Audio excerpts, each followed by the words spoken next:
और एक सिरफिरा पंथ चल रहा है। वो कलयुग के एंड तक वो डिक्लाइन करेगी, तो इसका मतलब उसको डिक्लाइन होने में 5000 वर्ष मिलते हैं। काल चक्र की भी अवधि है 5000 साल, और ये साइकिल 5000 वर्ष का है। 5000 के लिए सवाल उत्पन्न होता है। 5000 वर्ष पहले तो भारत में सिंधु घाटी सभ्यता 5000 वर्ष पहले तो यही था जो अब है। आके काने तू तो काना ही बनेगा 5000 वर्ष के बाद, और लंगड़े तू लंगड़ा ही बनेगा। फिर टट्टू की भक्ति कर रहे हो तुम, क्या फायदा इस भक्ति का? इस दुनिया को बदलने की जिम्मेवारी हम सबकी है। जिनको ये ज्ञान हो जाता है कि ये शास्त्रों को झूठ कहते हैं, और जिन्होंने थोड़ा कुछ शास्त्रों का ज्ञान है, थोड़ा ठीक लगता है मगर बाद में छोड़ देते हैं। लेकिन वहाँ जाने के बाद में मेरे घर में इतने सारे भूत प्रेत और घर में आने लगे, पीछा करने लगे, साथ में सोने लगे, साथ में खाने लगे, इतना तांडव करने लगे। मैं सोए रहती थी, मेरा चादर खींच के ले जाते थे। तो मनुष्य को मनुष्य योनि में ही जन्म प्राप्त होता है, उसको ये 84 लाख योनियों से गुजरना नहीं है। फिर भक्ति का क्यों ड्रामा कर रहे हो? जब मनुष्य मनुष्य ही बनेगा तो। दोस्तों, आज हम बात करने वाले हैं एक सिरफिरे पंथ के विषय में। जी हाँ, ब्रह्मा कुमारी। इस संस्था को सिरफिरा क्यों कहा है? आगे आप इनके कारनामे और इनके ज्ञान को सुनोगे तो पता चल ही जाएगा। सबसे पहले तो इस संस्था के इतिहास की बात करते हैं। लेखराज खूबचंद कृपलानी, जिन्हें लेखराज दादा के नाम से जाना जाता है, इन्होंने ही इस संस्था की शुरुआत की है। पहले तो ये सुनहार का काम करते थे, यानी हीरे का व्यापार करते थे। साथ में भक्ति की चाह अधिक होने के कारण गुरुओं के पास ज्ञान प्राप्ति के लिए जाया करते थे। कहा जाता है कि 1936 में एक बार लेखराज जी किसी गुरु के यहाँ प्रवचन सुनने गए थे। तभी उनके शरीर में कंपन हुई और वो बेहोश हो गए, आंखें लाल हो गई। तभी कुछ देर बाद बोल पड़े कि अहम शिव अहम, यानी मैं शिव हूँ, मैं शिव हूँ। कभी कहते कि ब्रह्मास्मि, अहम ब्रह्मास्मि। अब ये तो एक थ्योरी थी जो ब्रह्मा कुमारी वाले सुनाते हैं, लेकिन इसके पीछे एक फैक्ट है जो जानना दिलचस्प होगा। ब्रह्मा कुमारी वाले कहते हैं कि 1936 में लेखराज जी में शिव बाबा आए थे और उन्होंने ही इस संस्था की शुरुआत की। लेकिन हम यदि इनके पुराने जो लेखराज जी द्वारा बनाए गए 2 फोटो हैं, इसमें एक कल्प वृक्ष है और दूसरा सृष्टि चक्र है, इसमें देखें तो कहीं भी शिव का जिक्र नहीं आता है। जी हाँ, लेखराज दादा के अंदर शिव प्रवेश किए थे, इसका कोई जिक्र नहीं है। इसमें आप देखोगे तो साफ साफ लिखा है कि प्रजापति गॉड ब्रह्मा, ना कि शिव, यानी प्रजापति जो ब्रह्मा है उनकी कोई आत्मा इस लेखराज के अंदर प्रवेश हुई थी। अब ये शिव बाबा और परमात्मा की थ्योरी जगदीश भाई के द्वारा लगभग 1960 से 1970 के बीच लिखी इस पुस्तक से आई है, जिसमें लेखराज जी की बहू विजेंद्र जी ने बताया है। वो कहता अहम ब्रह्मास्मि, मैं ब्रह्मा हूँ। कभी कहता अहम शिवोहम, मैं शिव हूँ। ये एक प्रेत का चलाया हुआ है, और वो प्रेत कभी ब्रह्मा की पदवी पर था। तो उनमें से ये पंथ चलाने वाला जो ब्रह्मास्मि मैं शिवोस्मि, तो ये वो भूत है जो कभी ब्रह्मा के पद पर रहा है। अब उसका अस्तित्व कुछ नहीं, वो रिटायर्ड सरपंच समझ लो, एक्स सरपंच, अब उसका कोई अस्तित्व नहीं। तो वो बोल कर उसने वो पंथ चला दिया। आज भी उसकी मुरली सुनकर, वो भूत की बात सुनकर एक बहुत बड़ा जनसमूह अपना जीवन नाश कर रहा है। दास का प्रयत्न किसी की निंदा करना नहीं, दास का प्रयत्न है कि सभी हम एक परमात्मा के बालक बच्चे हैं, बहन बेटी भाई। और उस काल ने ये जाल फैला रखा है कि मैं इतने पंथ चला दूंगा नकली कि कोई समझ नहीं सकेगा ओरिजिनल पंथ कौन सा है। अब इस प्रेत ने ज्ञान सुनाना शुरू किया, लोग इसके ज्ञान से प्रभावित होते गए। तब इन लेखराज जी के माध्यम से इस प्रेत यानी शिव बाबा ने शिव मंडली नाम का एक संघ बनाया, यानी संगठन की स्थापना की, जिसमें 8 महिलाएं थी। इन्होंने घर घर जाकर समझाना शुरू किया। लेखराज जी में प्रवेश प्रेत के ज्ञान के कारण उस समय ये संस्था बहुत विवादों में आ गई थी। कई प्रकार के आरोप इस संगठन पर लगे। उस समय शुरुआत में ही महिलाओं का संघ दूसरी महिलाओं को समझाने लगा कि युवा महिला को ब्रह्मचर्य स्वीकार करना चाहिए, यानी शादी नहीं करना चाहिए, और जो विवाहित महिलाएं हैं उनको भी ब्रह्मचर्य स्वीकार करने का अधिकार है। इस प्रकार की बातों से कई महिलाएं और लड़कियां बाद में अपने घर में घरेलू हिंसा का शिकार हुई। तब मई 1939 में सरकार ने आपराधिक कानून संशोधन अधिनियम 1908 की धारा 16 के तहत ओम मंडली को एक गैर कानूनी संघ घोषित करते हुए प्रतिबंध लगा दिया। उसके बाद 1950 में ओम मंडली भारत के राजस्थान के माउंट आबू में चली गई और अपना नाम बदलकर ब्रह्मा कुमारी यानी बीके विश्व आध्यात्मिक विश्वविद्यालय रख लिया। अब यहाँ से शुरू होता है भारत में इस ब्रह्मा कुमारी का सिलसिला। लेखराज जी ने जो महिलाओं की समिति यानी संगठन बनाया था उसमें 350 महिलाएं हो चुकी थी और जगह जगह प्रचार करने के लिए जाती थी। इस प्रकार इस प्रेत के द्वारा जो ज्ञान बताया गया है कि परमात्मा प्राप्ति के लिए ब्रह्मचर्य का पालन करना चाहिए, सृष्टि का समय 5000 वर्ष ही है और इसका प्रलय आने वाला है, और भी बहुत सारी सिरफिरी बातों को महिलाओं के द्वारा आगे से आगे फैलाया जाने लगा। लेखराज जी एक तरफ पुरुषों को समझाते लेकिन ज्यादा फोकस महिलाओं पर ही था। इसलिए आज आप देखोगे तो ब्रह्मा कुमारी में सभी उच्च पदों पर महिला ही हैं। अब यहाँ लॉजिक समझिए, बेचारी महिला भोली भाली होती हैं, उनको कोई भी बात बोल दो बस तुरंत मान लेती हैं, और जो थोड़ी बहुत शास्त्रों के नॉलेज रखती हैं वो इन लोगों के चक्कर में फंसते नहीं हैं। इसी प्रकार इनका सिलसिला चलते रहा, महिलाओं को ये लोग ज्ञान समझाते रहे और कुछ पुरुष भी इनके ज्ञान से प्रभावित होकर इस संस्था में जुड़ने लगे। अब 1969 में लेखराज जी की मृत्यु के बाद ये संस्था कई सारी संस्था में डिवाइड हो गई। जी हाँ, पहली तो बीके यानी ब्रह्मा कुमारी संस्था है जिसको गुलजार दादी ने आगे बढ़ाया। इनके अंदर कथित तौर पर लेखराज जी के बाद शिव बाबा आया करते थे, 2015 तक रहे। लेकिन यहाँ पर कुछ लोग ये भी कहते हैं कि गुलजार दादी के अंदर शिव बाबा नहीं स्वयं लेखराज दादा आते हैं और ज्ञान सुनाते हैं। अब दोस्तों यहाँ थोड़ा विचार करो कि लेखराज दादा आते हैं मतलब कि वो भी एक प्रेत योनि में गए, तो प्रेत ही आ सकता है ना दूसरे के शरीर में। भगवान को किसी के शरीर की जरूरत नहीं होती है। अब भगवान आवे और दूसरे बोलेगा वो माइया बोलने लग गया बुढ़िया में। भगवान ने किसी के बॉडी की जरूरत नहीं है, उसका सेव लेकर उसको बोले तो काल का विधान है, स्वयं भी ऐसे ही बोलता है और इसके देवता भी ऐसे ही किसी में प्रवेश करके बोलते हैं। अब लेकिन ये प्रेत का चलाया हुआ पंथ है तो यहाँ पे प्रेत ही सारा काम कर रहा है।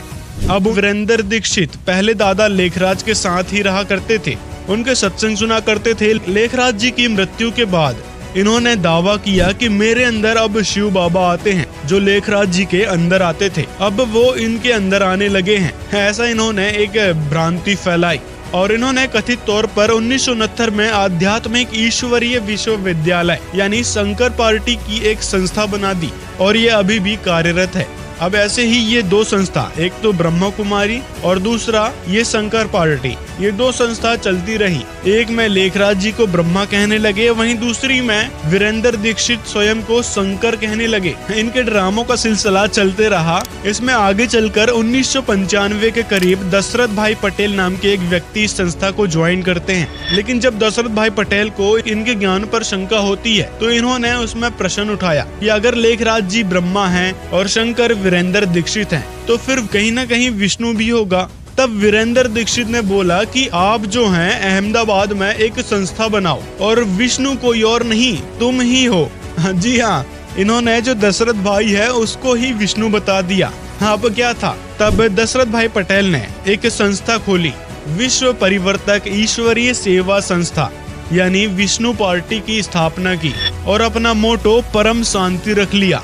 अब इस प्रकार इस तथाकथित संगठन में ब्रह्मा लेखराज, दूसरा वीरेंद्र दीक्षित शंकर पार्टी और तीसरा विष्णु पार्टी दशरथ भाई पटेल हो गए हैं। अब इसी प्रकार आगे चलकर 2015 में जब गुलजार दादी के अंदर ये प्रेत आना बंद हुआ, यानी इनके कहे अनुसार शिव बाबा या फिर लेखराज जी के आना बंद हुआ, तो फिर देव की देवी नाम की एक बहन ने एक नई संस्था शुरू कर दी जिसका नाम ओम मंडली रखा, जिसमें ये दावा करती कि अब मेरे अंदर ब्रह्मा लेखराज स्वयं आते हैं और शिव बाबा भी आते हैं। अब मैं जो बताऊंगी वो शिव बाबा बता रहे हैं, ये समझना। और ये अभी भी कार्यरत है, इसका ये YouTube चैनल है, यहाँ पर ये प्रवचन देती है, ज्ञान सुनाती है और मुरली वगैरह जो भी है इनका ड्रामा वो करती है। लेकिन दोस्तों सबसे बड़ी बात तो ये है कि ब्रह्मा कुमारी यानी बीके वाले इनको स्वीकार नहीं करते और ये लोग कहते हैं कि सारे संसार को एक करना है। जब इनकी ही आपस में नहीं बन रही तो ये खाक संसार को एक करेंगे।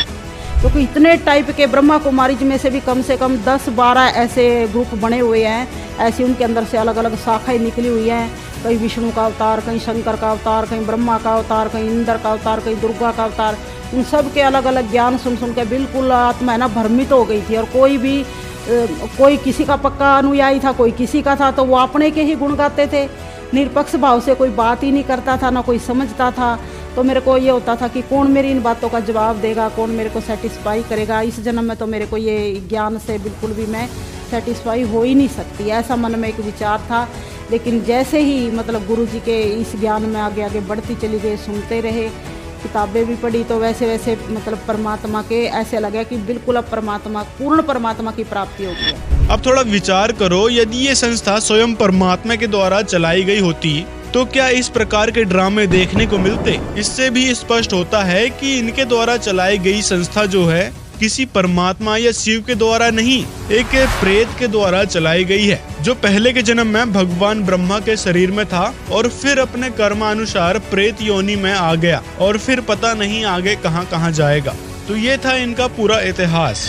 अब दोस्तों इनके सिरफिरे ज्ञान पर थोड़ा नजर डालते हैं। ये लोग मुरली में बड़ा जोर देते हैं, यानी कि बोलते हैं कि मुरली डेली सुनना चाहिए, मुरली ही सार है, मुरली के जरिए ही परमात्मा को पाया जा सकता है। अब ये मुरली होती क्या है ये समझिए। मुरली कुछ नहीं, इनके सत्संग यानी प्रवचन है, जो इनके लेखराज दादा ने 1969 के कुछ वर्ष पहले सुनाया था। उनकी ही रिकॉर्डेड फिल्म इनके पास है।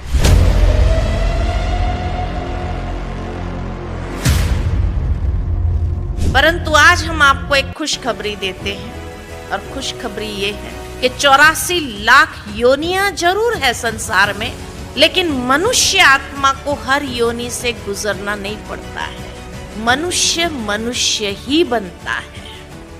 खुशखबरी नहीं है? आ? खुशी नहीं हुई क्या? ये मनुष्य जीवन फिर मिलेगा, ये दुख होने लगा, क्या कहेंगे? तो मनुष्य को मनुष्य योनि में ही जन्म प्राप्त होता है, उसको ये 84 लाख योनियों से गुजरना नहीं है। कि ये रोचक भयंकर यथार्थ वाणी तो डराने के लिए कह रखी है। संतों ने ऐसा कुछ नहीं होता, वहाँ स्वर्ग नरक नहीं है, गधे कुत्ते कोई नहीं बनता, और एक सिर फिरा पंथ चल रहा है। ये ब्रह्मा कुमारी वाला इन तो बैठा दिया। ये कहते हैं मनुष्य तो मनुष्य ही रहेगा, स्त्री स्त्री ही रहेगी, यानी मनुष्य की आत्मा मनुष्य ही बनेगी। फिर भक्ति का क्यों ड्रामा कर रहे हो, जब मनुष्य मनुष्य ही बनेगा। तो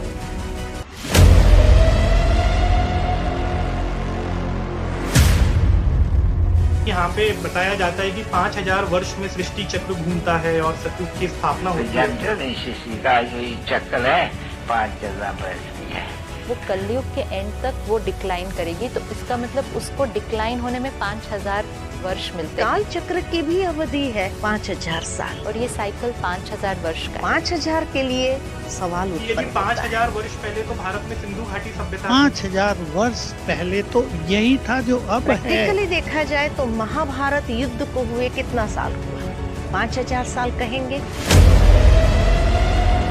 और उनका एक और ऐसा विधान है कि 5000 वर्ष के बाद सृष्टि क्रम के आधार से जो आज आपका नाम है वही नाम होगा, वैसी सतिथि होगी, वह कर्म होंगे, ऐसा ही शरीर होगा। एक काना था उनमें, एक भगत बता रहा था कि एक काना था, एक लूच रहा था, और हमसे भी टकराए थे एक बार ऐसे, जिसको पोलियो हो रहा था एक, और वो भी ये गुण गावे इन ब्रह्मा कुमारी वालों के, और वो भी कथा को सुना में बैठ कर डिस्कस करें, बहस करें हमारे साथ। वो कहने लगा कि 5000 वर्ष के बाद ऐसा ही मनुष्य तो मनुष्य बनेगा, और जो जिसका नाम है बाप का नाम, और जो उसका शरीर की सतिथि एज इट इज चेहरा होगा।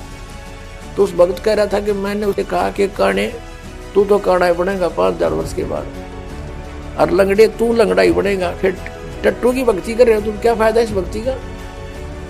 मान्य फिर भी नहीं, मुंह चढ़ा के चले गए। तुम तो विरोध करते हो। अरे अज्ञान का विरोध नहीं करेंगे तो और क्या करेंगे, समर्थन करेंगे इसका। ऐसा ही एक बार इस दास को मिले थे, यही स्थिति दोनों जोड़ा, उनको भी ऐसा ही कहा तो बुरा मान कर चले गए, माने नहीं, क्योंकि ऐसा सिर फिर फिरा दिया इन्होंने, ऐसी भर दिया हमारे अंदर सारा गंद। यदि इनके कहे अनुसार सृष्टि चक्र 5000 वर्ष ही है, जिसमें 1250 वर्ष सतयुग, 1250 त्रेता, 1250 द्वापर, 1250 कलयुग है, और दूसरी तरफ साइंस के हिसाब से देखा जाए तो पुरातात्विक प्रमाण और जो जीव जंतु जो कई हजार वर्ष पहले आए थे उनके बारे में क्या? उनके बारे में तो साइंस ने बड़े ही गहन तरीके से रिसर्च करी है। और ये जो सतयुग की बात करते हैं कि कुछ हजार वर्ष पहले इस धरती पर कुछ इस प्रकार के गोल्डन महल थे, विमान थे, फिर इन सब के अवशेष तो मिलने थे ना। लेकिन दोस्तों इनके द्वारा बताए ज्ञान यानी इनके द्वारा बताए जो सतयुग है उनके कोई भी अवशेष आज तक कहीं नहीं मिले हैं, ना ही कोई इनकी बातों का प्रमाण है। इससे तो साफ स्पष्ट होता है कि इनकी थ्योरी और इनका ज्ञान पूरा बेसलेस है, बिना आधार का है, मन घड़ंत है, जो कि एक प्रेत के द्वारा ही बताई गई है। यदि भगवान बताते तो उसका कहीं न कहीं प्रमाण तो मिलता। एक तरफ ये लोग शास्त्र को झूठ बताते हैं, सभी को बोलते हैं कि शास्त्र यानी सदग्रंथ नहीं पढ़ने हैं, सब झूठ हैं। वहीं जब इनसे किसी बात पर प्रमाण मांगते हैं तो फिर ये सदग्रंथ पर ले आते हैं कि इस सदग्रंथ में ये कहा गया है, गीता में ये कहा गया है, मतलब कुछ भी। जब सदग्रंथों को ही आप झूठ मानते हैं तो आपके बताए प्रमाण कहां से सत्य हो जाएंगे? ये सोचने वाली बात नहीं है। तो भाई कहने का मतलब है कि इन ब्रह्मा कुमारी वालों का ज्ञान बेसलेस है। प्रेतों के द्वारा बताया ज्ञान कैसा होगा आप इसी से समझ सकते हैं।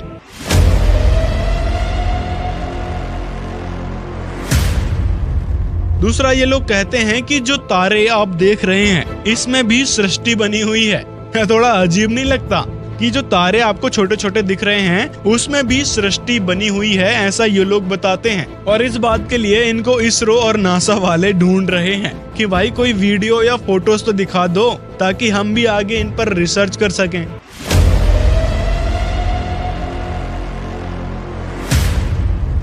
अब ये लोग बोलते हैं ओम शांति, जबकि दोस्तों ओम के साथ कभी शांति हो ही नहीं सकती। हाँ आप ही देख लो, जो ऋषि महर्षि इन मंत्रों का जाप किया करते थे, तपस्या किया करते थे, उनके अंदर सिद्धि आ गई। थोड़ा सा भी क्रोध आने पर श्राप दे दिया करते थे। तो ओम और शांति का तो खड़ा एक्सीडेंट है, इस ओम से कभी शांति हो ही नहीं सकती। और जो ओम का जाप करते हैं और ओम शांति कहते हैं, ओम का शांति का तो खड़ा एक्सीडेंट है, कभी शांति हो ही नहीं सकती ओम से। ये तो खुद कहता है मेरा ओम नाम है पर युद्ध करना पड़ेगा। शांति चाहिए तो उस परमेश्वर की शरण में जा।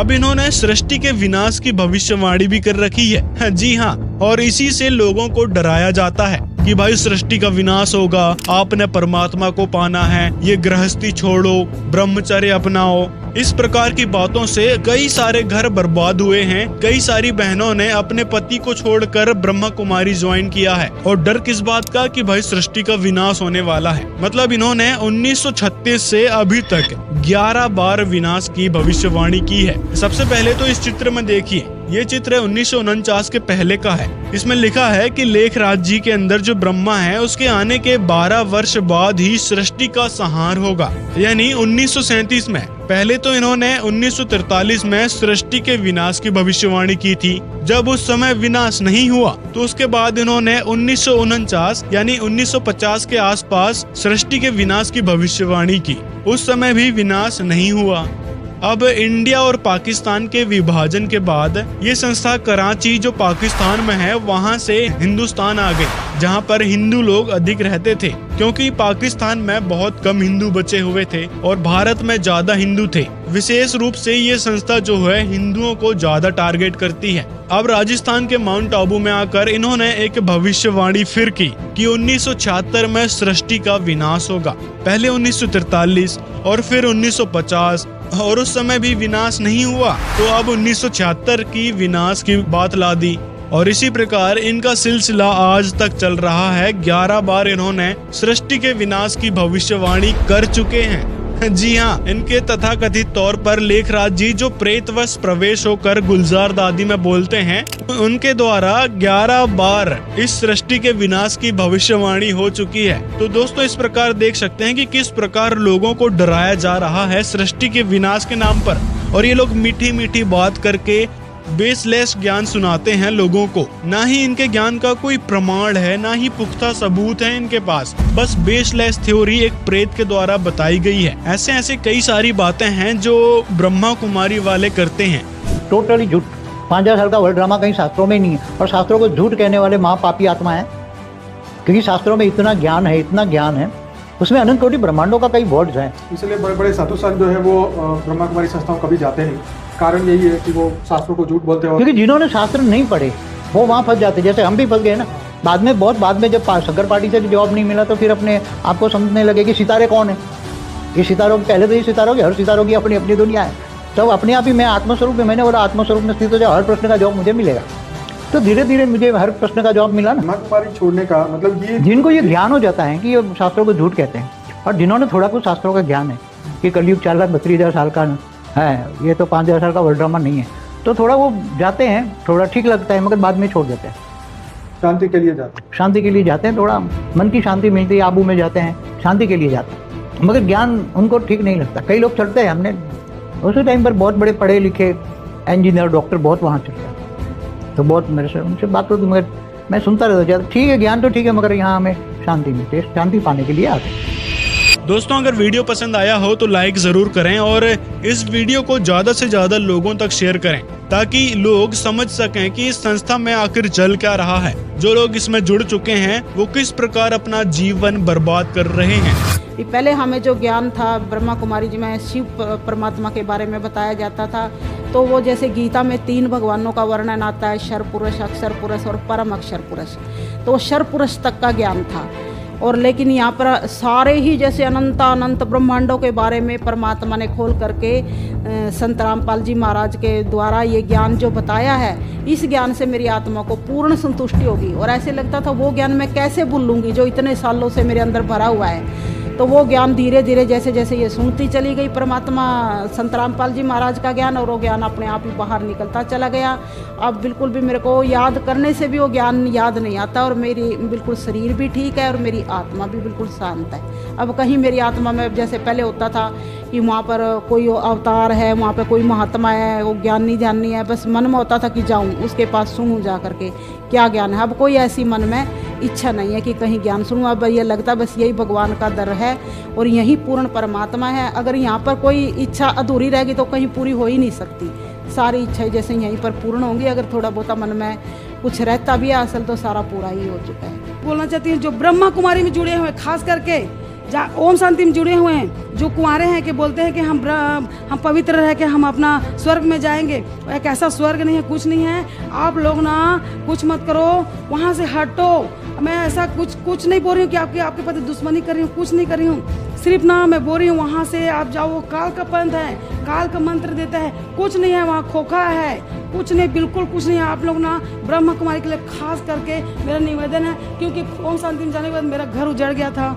गुरु जी के चरणों में आने के बाद में मेरा घर सुधर गया है। सतगुरु रामपाल जी महाराज के चरणों में आने के बाद में संत रामपाल जी महाराज ही एकमात्र ऐसे संत हैं जिनका ज्ञान प्रमाणित है। हर एक बात का संत रामपाल जी प्रमाण दिखाते हैं। तो देर किस बात की, अभी सुने संत रामपाल जी महाराज के अनमोल सत्संग और उनके द्वारा लिखित पवित्र पुस्तक। यदि आप पढ़ना चाहते हैं, संत रामपाल जी के ज्ञान को समझना चाहते हैं, तो डिस्क्रिप्शन में संत रामपाल जी की पुस्तकों का लिंक दे रखा है, उसको भी आप जरूर पढ़ें और ब्रह्म कुमारी जैसी फर्जी संस्थाओं से बचें और अपना जीवन व्यर्थ होने से बचाएं। संत रामपाल जी महाराज एक पूर्ण परमात्मा की भक्ति शास्त्रों के अनुसार दे रहे हैं। तो देर न करते हुए जल्द से जल्द संत रामपाल जी महाराज का ज्ञान सुने, समझें और संत रामपाल जी महाराज जी से नाम दीक्षा लेकर अपना कल्याण करवाएं।